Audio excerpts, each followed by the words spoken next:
Well, going back to Father Martin, he wasn't afraid of being a little silly, or sounding a little silly, or acting a little foolish, because he knew who he was. And he knew where he came from. And he knew that it was exactly in those weak places, those vulnerable places, those places where we feel ashamed and inadequate, that God's grace can shine most fully. And I think this is a lesson that we Christians really need to learn.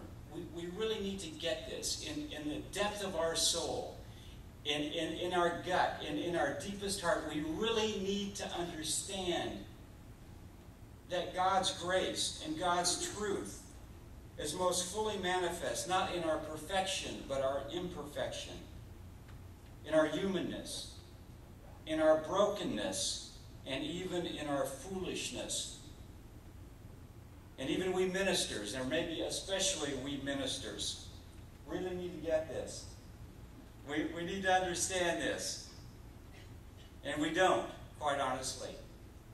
And so we paste over our doubts with platitudes, and we camouflage our humanity and our brokenness with religiosity, and we never really let anyone get a glimpse of the dark side. The times of fear and dread, the times when we feel spiritually bankrupt, the times of fatigue and boredom and temptation. Well, we might talk about temptation once in a while, but only the near misses. And so we keep our secrets, or should I say we become our secrets.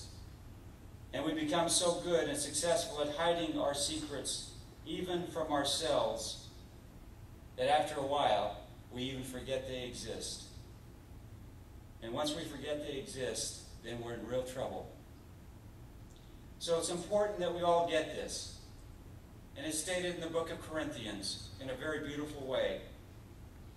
God chose the foolish things of the world to shame the wise, and the weak things of the world to shame the strong. God chose the lowly things of this world and the despised things, the things that are not, to nullify the things that are. Of course, the example par excellence of this was the life and death of Jesus.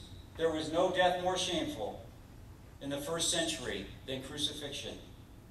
There was no one more despised, no one more powerless than one dragged across a wooden stake, stripped naked and vulnerable and powerless.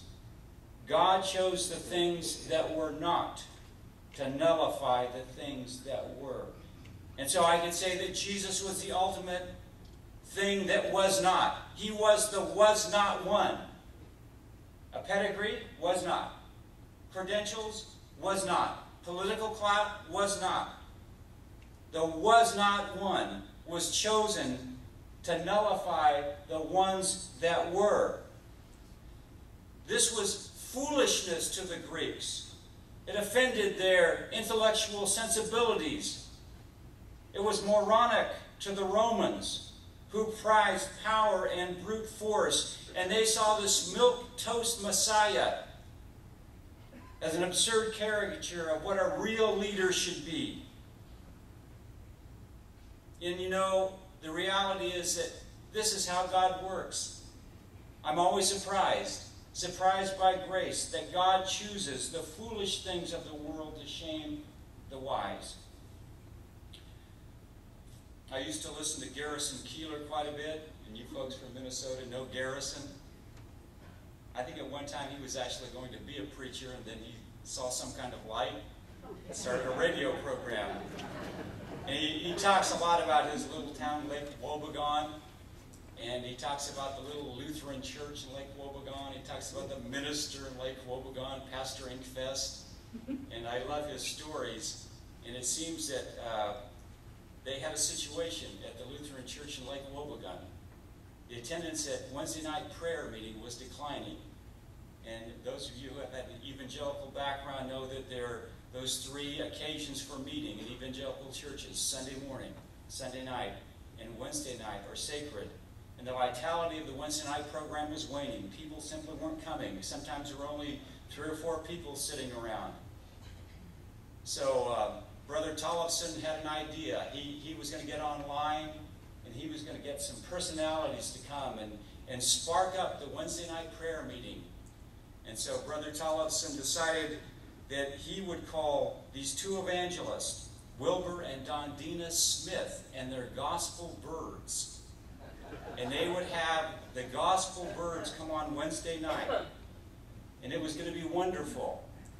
Of course, Pastor Inkfest protested the whole thing, a good Lutheran. It offended all the Lutheran sensibilities. It was tacky, it was prefabricated, it was distasteful, it was corny, it was anti-intellectual. But the board members insisted, and so they had Wilbur and Dondina Smith come with their gospel birds on a Wednesday night. And they started out, they came out in these dazzling white gowns, and they had dozens of birds of all kinds come out with them, all kinds and all colors. And as the service progressed, the birds did these amazing tricks that they'd never seen before. And everyone loved it, and they all clapped. And they sang Amazing Grace in 3-part harmony. It was wonderful. And they even took the offering. People would hold up their bills, and the birds came, and they would go out and get the bills and bring them back. It was quite an evening. Of course, Pastor Inkfest wasn't there to see it. He found something else to do that night. He just wasn't going to put up with this kind of nonsense. And so finally, the service was coming to a close, and at the end, out came these beautiful white doves. Beautiful white doves. And the lights all dimmed, and now it was time for the blessing of the birds. The blessing of the birds. And everyone was told in this dimly lit room to bow their heads and close their eyes for the blessing of the birds. And they all did. And the birds, the white doves, were released. It was so corny. It was so tacky. It was messy. But in that moment, something really wonderful happened.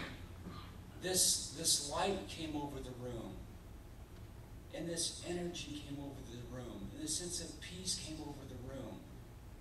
And even the cynics were watery-eyed, because God was so real in that moment, and the birds went out and landed on people's shoulders, and it was just like God was touching them.